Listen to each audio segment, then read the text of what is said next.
jmenuji se Luzka Špindlérová a jsem zakladatelkou lesní školky Čaroles. Chceme nabídnout dětem přirozené prostředí s respektem a láskou, protože víme, že les je nejlepší hřiště. Institut lesních školek je v české legislativě pevně zakotvený.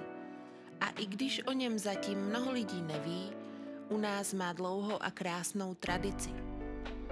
Věříme, že největším darem pro dítě je svoboda, pohyb, kontakt s přírodou a laskavý a respektující přístup.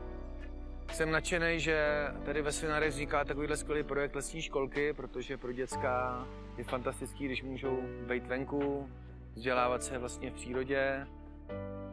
Díky vaší podpoře a díky významné podpoře dobrovolníků jsme postavili jurtu a základní zázemí pro chod naší školky, která odstartovala svůj provoz 1. září. Postavit jurtu byl první krok.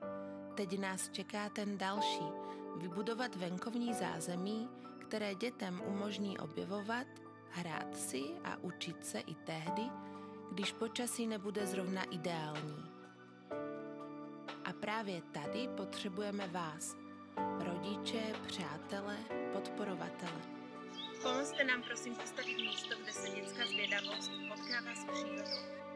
Protože lesní školka znamená hlavně prostor pro rozvoj našich nejmenších a nejbližších.